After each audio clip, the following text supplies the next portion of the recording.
Dari Presiden Joko Widodo yang tidak dapat hadir di KTT ini karena berbagai urusan kenegaraan yang harus diselesaikan menjelang berakhirnya masa pemerintahan pada 20 Oktober nanti. KTT kali ini merupakan KTT terakhir yang dihadiri oleh pemerintahan Presiden Joko Widodo. Pemerintahan baru akan menjalankan administrasi pada 20 Oktober nanti.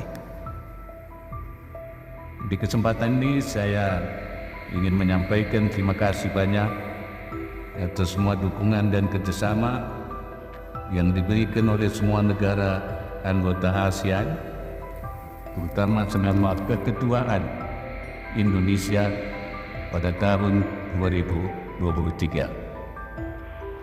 Yang mulia, izinkan saya pada kesempatan ini untuk merefleksikan berbagai capaian signifikan ASEAN. Setidaknya ada 3 tonggak capaian penting bagi penguatan peran ASEAN dalam 1 dekade terakhir. Pertama, diadopsinya GAIP atau Pandangan ASEAN tentang Indo-Pasifik sebagai panduan strategis kerjasama di kawasan yang semakin mengokohkan sentralitas ASEAN. Kedua, integrasi ekonomi melalui RCEP atau Kemitraan Ekonomi Komprehensif Regional yang menjadi perjanjian perdagangan bebas terbesar di dunia, meliputi hampir 30% perdagangan global sepanjang populasi dunia. Ketiga, keanggotaan Timur Leste. Ini adalah langkah historis yang tidak hanya memperkuat solidaritas regional, tapi juga mengokohkan komitmen dan identitas ASEAN sebagai organisasi yang inklusif. Indonesia bersyukur telah mengambil bagian penting dalam transformasi ASEAN. Namun kita tidak boleh berpuas diri.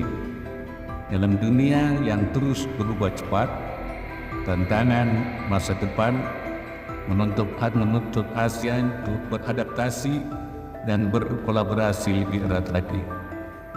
Kita butuh 3 hal agar kapal besar ASEAN terus berlayar. Pertama, dayung kebersamaan.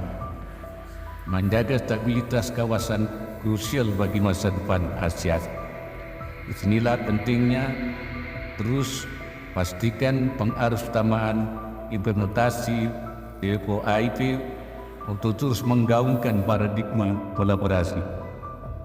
Indonesia mengapresiasi penyelenggaraan Forum ASEAN Indo-Pasifik kedua dan pembentukan jaringan bisnis ASEAN Indo-Pasifik sebagai wujud kerjasama konkret dalam kerangka GAIP.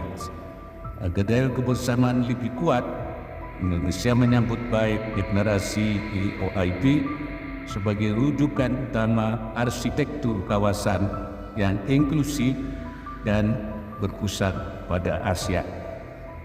Kedua, layar inovasi. Kemajuan teknologi dan digitalisasi adalah angin perubahan yang terus berembus tepat. Agar ASEAN mampu menjadi pusat pertumbuhan ekonomi dunia, kita perlu terus mendorong inovasi dan integrasi ekonomi yang lebih mendalam. RCEP adalah layar inovasi ASEAN guna bersaing dalam era baru ekonomi global yang semakin terintegrasi dan berkelanjutan. Indonesia menyambut baik keinginan Chili, Sri Lanka dan Hong Kong untuk bergabung dalam RCEP. Ke depan kita perlu terus perkuat RCEP, termasuk melalui penunjukan direktur eksekutif dan aktivasi unit RCEP di Sekretariat ASEAN. Ketiga, kompas keberlanjutan.